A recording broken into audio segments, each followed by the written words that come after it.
నిజ నిర్ధారణకు అంతిమ నిర్ణయం డిఎన్ఏ టెస్ట్. ఉన్నది ఉన్నట్లుగా వాస్తవాలను శోధించి వివరించేది మన డిఎన్ఏ టీవీ. మన రాష్ట్రం, మన ఛానల్. నమస్కారం.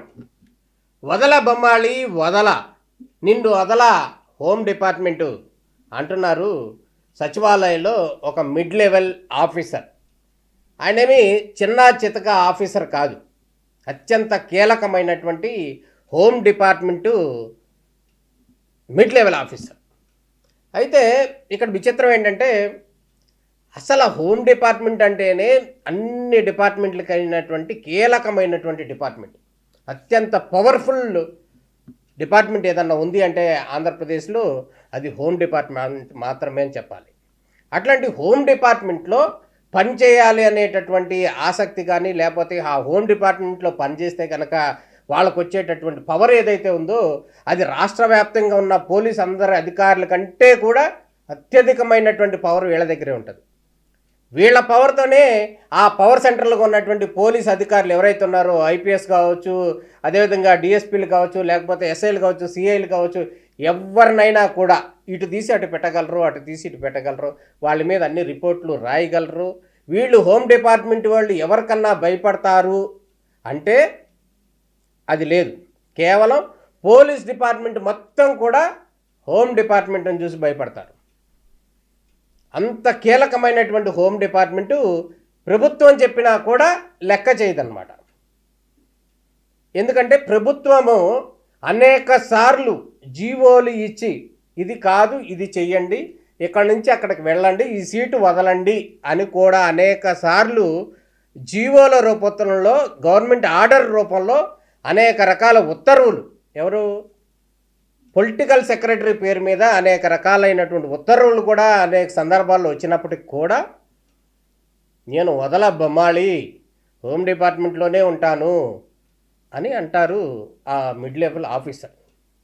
ఇంతకీ ఈ కథ అంతా ఎందుకు చెప్తున్నా అంటే, సచివాలయంలోనే అత్యంత కీలకమైనటువంటి డిపార్ట్మెంట్ ఏదైనా ఉంది అంటే అది హోమ్ డిపార్ట్మెంట్. అసలు ప్రభుత్వ శాఖలను కనుక కూడా గమనించినట్లయితే ముఖ్యమంత్రి గారు అయినప్పటికీ కూడా పరిపాలనాపరమైనటువంటి లా అండ్ ఆర్డర్ ఏదైతే ఉందో అది ముఖ్యమంత్రి దగ్గరే ఉంటుంది.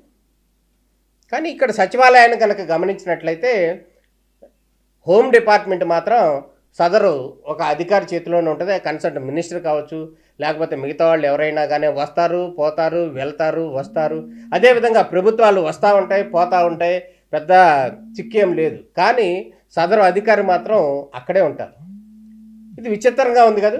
నిజమే, ఇది ఎక్కడో కాదు, ఆంధ్రప్రదేశ్ సచివాలయంలో గడిచిన 18 సంవత్సరాలుగా జరుగుతున్నటువంటి తతంగం.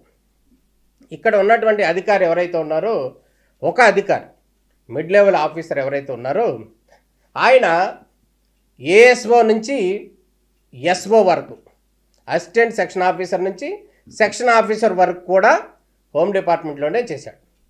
అదేవిధంగా సెక్షన్ ఆఫీసర్ నుండి అసిస్టెంట్ సెక్షన్ ఆఫీసర్ ఉన్నారు ఏఎస్, అది కూడా హోమ్ డిపార్ట్మెంట్లోనే ఆయన బాధ్యతలు నిర్వహించాడు. అది కాక ఏఎస్ నుంచి డిఎస్ వరకు, డిప్యూటీ సెక్రటరీ వరకు, అది కూడా హోమ్ డిపార్ట్మెంట్లోనే చేశాడు. అంటే అక్కడ మనం చెప్పుకోవాల్సింది ఏంటంటే ఏఎస్ఓ నుంచి డిఎస్ వరకు కూడా అదే డిపార్ట్మెంట్లో పనిచేశారు గతంలో. మళ్ళీ ఇంకో విషయం చెప్పుకుంటే, అక్కడి నుంచి తాత్కాలికంగా వేరే సోషల్ వెల్ఫేర్ డిపార్ట్మెంట్కి వెళ్ళారు. అక్కడ ఒక 2.5 years పనిచేశారు. అదేవిధంగా 3 months మెడికల్ డిపార్ట్మెంట్లో పనిచేశారు. మళ్ళీ ఇంకో 3 months ఎంఏయుడిలో చేశారు. అరే వద్దు అసలు నేను మళ్ళీ హోమ్ డిపార్ట్మెంట్కి రావాలి అనుకుని మళ్ళీ హోమ్ డిపార్ట్మెంట్కి వచ్చాడు. అక్కడ డిప్యూటీ సెక్రటరీ నుంచి ఇంకా పై స్థాయి ఏదైతే ఉందో అక్కడ వరకు వెళ్ళిపోయాడు. అంటే కింది స్థాయి నుంచి ఉన్నత స్థాయి పదవి వరకు కూడా ఆయన అక్కడ బాధ్యతలు నిర్వహిస్తున్నాడు అనడంలో ఎటువంటి సందేహం లేదు. ఈ మిడ్ లెవెల్ ఆఫీసర్స్ ఎవరైతే ఉన్నారో, పాతుకొని పోయి ఉన్నారో డిపార్ట్మెంట్లో, వాళ్ళందరినీ కూడా మార్చాలి అని చెప్పి గడిచిన 4 నెలల క్రితమే ఒక 28 మంది మిడ్ లెవెల్ ఆఫీసర్స్ని అందరినీ కూడా సచివాలయంలో ఇంటర్నల్ ట్రాన్స్ఫర్స్ చేశారు. అందులో కూడా నేను వదలాబొమ్మాలి అంటే చాలామంది ఆఫీసర్లు సీట్లు ఖాళీ చేయడానికి ఇష్టపడలేదు. కొంతమంది అయితే జిఐడిలో ఉన్న అధికారి ఎవరైతే ఉన్నాడో ఆయన నేను వెళ్ళనని పట్టుబట్టినటువంటి మారం వేసినటువంటి అధికారిని మళ్ళీ జీవో ఇచ్చి ఎల్లయ్యా బాబు ఖాళీ చేయని కూడా చెప్పడంతో ఆ అధికారి వందల ఫైల్స్ ఏవైతే ఉన్నాయో ఆ ఫైల్స్ అన్నిటిని కూడా ముక్కలు చించేసి కాల్ చేసి మూటలు కట్టేసి అప్పుడు అక్కడి నుంచి బయటికి వెళ్ళారు. ఇది ఒక వర్షం. అంటే దాదాపు ఆ 28 మంది ఆఫీసర్స్లు ఎవరైతే ఉన్నారో వాళ్ళందరూ కూడా మొన్నటి వరకు కూడా 4-5 ఆఫీసర్లు అయితే మీద వెళ్ళమా అని కూడా చెప్పారు. ప్రజెంట్ అయితే కనుక ఒకళ్ళిద్దరు ఆఫీసర్లు మాత్రం అదే మంకుపట్టు పడుతున్న పరిస్థితి అయితే కనబడుతుంది. ఇదేం విచిత్రం అంటూ కూడా ఉన్నతాధికారులు కూడా ముక్కున వేలేసుకునే పరిస్థితి కనబడుతుంది. ఎందుకంటే అక్కడ ఉన్నటువంటి సిఎస్ కావచ్చు, లేకపోతే పొలిటికల్ సెక్రటరీ కావచ్చు, లేకపోతే సీఎంఓ ఉన్న అధికారులు కావచ్చు, వీళ్ళందరూ కూడా మారతారు, వెళ్తారు, వస్తారు, కానీ నేను మాత్రం లోకల్ అంటున్నాడు ఒక హోంశాఖకు సంబంధించినటువంటి ఉన్నతాధికారి. ఈ అధికారి దాదాపు 18 సంవత్సరాలు హోమ్ డిపార్ట్మెంట్లో పనిచేశాడు. ఇక 3 సంవత్సరాలు మాత్రం అటు ఇటు బయటకు వెళ్ళొచ్చారు. మళ్ళీ కాదని చెప్పి మళ్ళీ హోమ్ డిపార్ట్మెంట్ ప్రజెంట్ బాధ్యతలు నిర్వహిస్తున్నాడు.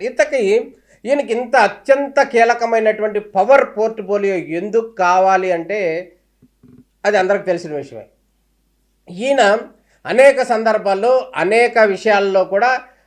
సందర్భాల్లో రకరకాలటువంటి ఆరోపణలు ఈయన మీద వచ్చినప్పటికి కూడా కన్సెంట్ సెక్రటరీ పేరో లేకపోతే ఇంకొకళ్ళ పేరో చెప్పి ఈ అధికారి లేకపోతే అసలు సెక్షనే మూసేయాల్సి వచ్చింది, అసలు హోమ్ డిపార్ట్మెంటే పక్కన పెట్టేయాల్సి వచ్చింది, అంత ఇంపార్టెంట్ అధికారి ఇక్కడ ఉన్నాడు కాబట్టి ఈ అధికారి మనకు కావాలి అని చెప్పి కన్సెంట్ డిపార్ట్మెంట్ నుంచి కూడా ప్రభుత్వానికి ఒక లేఖ వచ్చింది తాజాగా. ఏంటంటే ఆ కన్సెంట్ అధికారిని మాత్రం అక్కడే ఉంచండి, కదపొద్దు, ఆయన లేకపోతే కనుక అసలు డిపార్ట్మెంట్ మొత్తం కొలాప్స్ అయిపోద్ది, అసలు రాష్ట్రంలో శాంతి భద్రతలు అన్నీ కూడా పూర్తిగా నశించిపోతాయి, కాబట్టి కన్సెంట్ అధికారిని మాత్రం అక్కడే ఉంచండి అంటూ కూడా ఒక సిఫార్సు లేఖ వచ్చింది. దీంతో కన్సెంట్ అధికారులు ఎవరైతే ఉన్నారో వాళ్ళందరూ కూడా తలలు పట్టుకోవాల్సిన పరిస్థితి వచ్చింది. ఆయన్ని అక్కడి నుంచి మార్చాలని చెప్పి అనేక సందర్భాల్లో ఈ 4-5 నెలల్లోనే 4-3 జీవోలు ఇచ్చారు.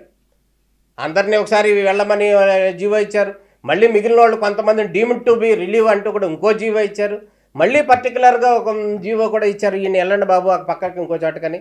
కానీ ఆయనకున్నటువంటి ఇన్ఫ్లుయెన్స్ కారణంగా 18 సంవత్సరాలుగా హోమ్ డిపార్ట్మెంట్లో రాజ్యం వెళ్తున్నటువంటి సదరు అధికారి ఎవరైతే ఉన్నారో ఆయనకున్నటువంటి పూర్తి స్థాయి ఇన్ఫ్లుయెన్స్ అంతా ఉపయోగించి మళ్ళీ తాజాగా అక్కడే ఉండటానికి కూడా మరో సిఫార్సు లేఖను కూడా ఇవ్వటం జరిగింది. ఇదే పరిస్థితుల్లో కొత్త సిఎస్ కూడా బాధ్యతలు విజయానంద్ చేపట్టారు. అదేవిధంగా ఆంధ్రప్రదేశ్కి ఎన్డీఏ ప్రభుత్వం వచ్చింది, నారా చంద్రబాబు నాయుడు ముఖ్యమంత్రిగా, డిప్యూటీ సీఎంగా పవన్ కళ్యాణ్ వచ్చారు, హోంమంత్రిగా వంగలపూడి అనిత గారు వచ్చారు. అందరూ కూడా వచ్చినప్పటికి కూడా ఈయన మాత్రం నేను లోకల్ అంటున్నాడు, 18 సంవత్సరాల నుంచి అక్కడే చేస్తున్నాడు కూడా. కాబట్టి ఇంత లాంగ్ స్టాండింగ్ అధికారిని అక్కడే ఉంచడం అనేది సరైంది కాదు అని సచివాలయ వర్గాల బోగట కనబడుతుంది. ఎంతోమంది అధికారులను 3 సంవత్సరాలు దాటిన తర్వాత వాళ్ళందరినీ కూడా ట్రాన్స్ఫర్ చేసిన సంగతి చూసాం. అదేవిధంగా ఎస్ఓలు కూడా ఎవరైతే ఉన్నారో వాళ్ళందరినీ కూడా పర్టికులర్ స్కేల్ 4 years పెట్టుకుని దాని తర్వాత వాళ్ళందరినీ కూడా అక్కడి నుంచి వేరే స్థానాలకు మార్చడం కూడా చూసాం. అదేవిధంగా మిడ్ లెవెల్ ఆఫీసర్స్ ఎవరైతే ఉన్నారో వాళ్ళందరికీ కూడా పర్టికులర్గా ఒక జీవో ఇచ్చి ఆ జీవో ద్వారా సడన్గా మార్చాలని కూడా ప్రయత్నాలు చేశారు. కానీ కన్సల్ట్ సెక్రటరీల ద్వారా ఇన్ఫ్లుయెన్స్ చేసుకుని ఒత్తిడి తెచ్చి వాళ్ళ ఆ సీట్లు వదలటానికి ఇష్టం పడని పరిస్థితి కనపడుతుంది. వాళ్ళు లేకపోతే కనుక పూర్తిగా హోమ్ డిపార్ట్మెంట్ కొలాప్స్ అయిపోద్ది అన్నట్టుగా అక్కడ వాతావరణాన్ని సృష్టిస్తున్న పరిస్థితి కనపడుతుంది. ఇక్కడ తాజాగా హోమ్ డిపార్ట్మెంట్లో జరుగుతున్నటువంటి వ్యవహారాల మీద అందరూ ముక్కన వేలేసుకుంటున్న పరిస్థితి కనబడుతుంది. ఒక అధికారి లేకపోతే అసలు హోమ్ డిపార్ట్మెంటే లేదు అన్నట్టుగా అక్కడ వ్యవహరిస్తున్న తీరు కావచ్చు. 18 సంవత్సరాలుగా ఒక ట్రాక్ రికార్డు కనుక మనం చెక్ చేస్తే 18 సంవత్సరాలుగా హోమ్ డిపార్ట్మెంట్లోనే పనిచేస్తున్నటువంటి అధికారిని స్టిల్ మళ్ళీ కంటిన్యూ చేయటం అనే అంశం ఏదైతుందో దీనిపైన సచివాలయ వర్గాలు మాత్రం ఆందోళనను ఆవేదన కూడా వ్యక్తం చేస్తున్నారు. మేము పర్టికులర్గా ఒక డిపార్ట్మెంట్ కావాలంటే ఆ డిపార్ట్మెంట్ నుంచి వెంటనే కదిపేస్తారు, కానీ పర్టికులర్ అధికారి విషయంలో మాత్రం ఎందుకు జోక్యం చేసుకోవట్లేదు. ఆ అధికారి అంటే కూడా ఎందుకు ఉన్నతాధికారులు కూడా భయపడుతున్నారు? అసలు ఉన్నతాధికారులు ఇచ్చినటువంటి జీవోలు ఏవైతే ఉన్నాయో వాళ్ళ పేరు మీద, పొలిటికల్ సెక్రటరీ పేరు మీద వచ్చిన జీవోలను సైతం ఖాతరు చేయని పరిస్థితి. ఇంత విచిత్రం అంటే, ఒక పొలిటికల్ సెక్రటరీ ఇచ్చినటువంటి జీవో ఏదైతే ఉందో ఆ జీవోని రాష్ట్రంలో ఉన్నటువంటి అందరూ ఐఏఎస్లు కావచ్చు, ఐపీఎస్లు కావచ్చు, డీజీపీ కావచ్చు, ఇవాళ సిఎస్ కావచ్చు, ఇవాళ సిఎస్ కూడా ఆయన ఇచ్చినటువంటి ఆర్డర్ ద్వారానే ఆయన బాధ్యతలు చేపట్టారు. అంతటి కీలకమైనటువంటి పొలిటికల్ సెక్రటరీ పేరుతో వచ్చినటువంటి జీవోలు ఏవై ఉన్నాయో వాళ్ళు ఖాతరు చేయట్లేదు. అసలు లెక్క పెట్టని పరిస్థితి కనబడుతుంది. ఇంత కీలకమైనటువంటి పొలిటికల్ సెక్రటరీ పేరుతో వచ్చినటువంటి జీవోలను కూడా సదరు అధికారి వాళ్ళు ఎవరు కూడా పట్టించుకోవట్లేదు. ఆ ఇచ్చిన లేఖల మీదే మళ్ళీ సిఫార్సు లేఖలు ఇస్తున్నారు, ఆ అధికారిని అక్కడే ఉంచమంటున్నారు. ఇంతకీ అసలు ఏం జరుగుతుంది? ఆ అధికారికి ఉన్నతాధికారులకి మధ్య ఏం జరుగుతుంది? గడిచిన వైసీపీ ప్రభుత్వంలో 5 సంవత్సరాల్లో కూడా రాష్ట్ర వ్యాప్తంగా విధ్వంసం రాజ్యం వెళ్ళింది. ఆ విధ్వంస కాండ కూడా చాలా జరిగింది. అనేక రకాలైనటువంటి కేసులు కూడా వచ్చాయి. ఆ కేసులన్నింటి పూర్వాపరాలు కావచ్చు, వాటన్నింటి అంశాలు కూడా సదరు హోమ్ డిపార్ట్మెంట్ నుంచి జరిగాయి అనటంలో ఎటువంటి సందేహం లేదు. గడిచిన వైసీపీ ప్రభుత్వంలో 5 సంవత్సరాల పాటు కూడా అక్కడే ఉన్నారు సదరు అధికారి. మళ్ళీ తాజాగా కూడా ప్రస్తుతం ఎన్డీఏ ప్రభుత్వం వచ్చిన తర్వాత 6 నెలల తర్వాత కూడా మళ్ళీ ఆ అధికారిని అక్కడే ఉంచాలి అంటూ కూడా అక్కడి నుంచి కూడా రకరకాల సిఫార్సు లేఖలు కూడా రావటం ఆశ్చర్యం కలిగిస్తుంది. ఇటువంటి ఆశ్చర్యకరమైనటువంటి వార్తల విషయంలో, ఆశ్చర్యకరమైనటువంటి సిఫార్సుల విషయంలో రాష్ట్ర ప్రభుత్వం ఏ విధంగా స్పందిస్తుంది? నూతనంగా బాధ్యతలు చేపట్టినటువంటి కృష్ణానంద్ స్పెషల్ సెక్రటరీగా ఉన్నారు. అదేవిధంగా ఆంధ్రప్రదేశ్ ముఖ్యమంత్రి నారా చంద్రబాబు నాయుడు ఉన్నారు. ఈ విధమైనటువంటి పరిపాలన జరిగితే పరిపాలన మీద పట్టు లేదు అనేటటువంటి సంకేతాలు వెళ్ళటంలో ఎటువంటి సందేహం లేదు. ఇట్లా లాంగ్ స్టాండర్డ్ ఎవరైతే ఉన్నారో అక్కడే పుట్టి అక్కడే ఉన్నత పదవికి వెళ్ళినటువంటి అధికారి ఎవరైతే ఉన్నారో ఆ అధికారి విషయంలో చర్యలు తీసుకోవాలని చెప్పి సచివాలయ ఉద్యోగులు అందరూ కూడా కోరుతున్న పరిస్థితి కనబడుతుంది. ఒక అధికారి విషయంలో కనుక వీళ్ళు నిమ్మకున్నారు అంటే కనుక అది ఖచ్చితంగా కూడా అది ప్రభుత్వ పాలనా వ్యవహారం మీద, పరిపాలన మీద పూర్తిగా చెడ్డ పేరు వచ్చే అవకాశం ఉందని వాళ్ళందరూ కూడా చెప్తున్నటువంటి పరిస్థితి కనపడుతుంది. మొత్తానికి ఈ హోమ్ డిపార్ట్మెంట్ లాంగ్ స్టాండింగ్ అధికారి మీద ప్రభుత్వం ఎటువంటి చర్యలు తీసుకుంటుందా లేకపోతే ఆయన్నే మళ్ళీ కొనసాగిస్తుందా అనేది మాత్రం వేచి చూడాల్సిన పరిస్థితి కనపడుతుంది. మొత్తానికి ఆ అధికారికి సంబంధించి ఎటువంటి రకరకాలైనటువంటి ఆరోపణలు, అనేక రకాల ఆరోపణలు కూడా వచ్చాయి. అంతేనా, సదరు ఉన్నతాధికారికి కూడా ఒక ఫ్లాష్ బ్యాగ్ పిట్ట కథ ఒకటి ఉంది. ఆ పిట్ట కథ సారాంశం ఏంటంటే, ఆయన ఒక ఎస్ఐగా పనిచేశారు. ఆయన పనిచేస్తూనే గ్రూప్ 2 ఎగ్జామ్ రాసుకుని ఏఎస్ఓగా బాధ్యతలు చేపట్టాడు సచివాలయంలోనే.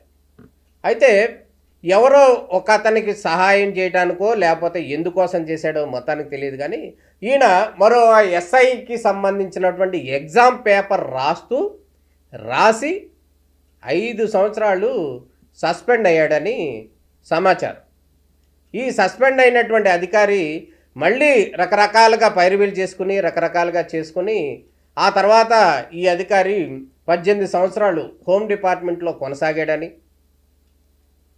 రకరకాల ట్రాన్స్ఫర్ల విషయంలో హోమ్ డిపార్ట్మెంట్కి సంబంధించి అనేక ఆరోపణలు కూడా ఉన్నాయి. వచ్చినవి కూడా కన్సర్న్ అధికారులు అందరికీ కూడా తెలుసు. కానీ అది అత్యంత కీలకమైనటువంటి పవర్ఫుల్ డిపార్ట్మెంట్ హోమ్ డిపార్ట్మెంట్. ఈ హోమ్ డిపార్ట్మెంట్ అధికారుల విషయంలో కూడా ఎవరో జోక్యం చేసుకునే పరిస్థితి కనబడుతుంది.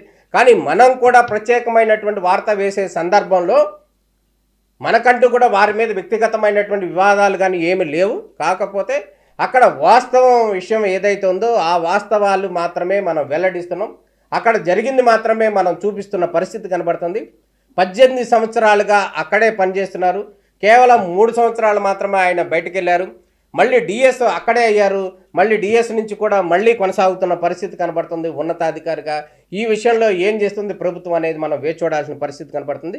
ఇది సచివాలయంలో వదల హోమ్ డిపార్ట్మెంటే నా ఇష్టం అంటూ కూడా జరుగుతున్న పరిణామంపై ప్రభుత్వం ఏ విధంగా స్పందిస్తుందో మనం చూడాల్సిన పరిస్థితి కనబడుతుంది. నమస్కారం. ఇది ఈనాటి స్పెషల్ అనాలిసిస్.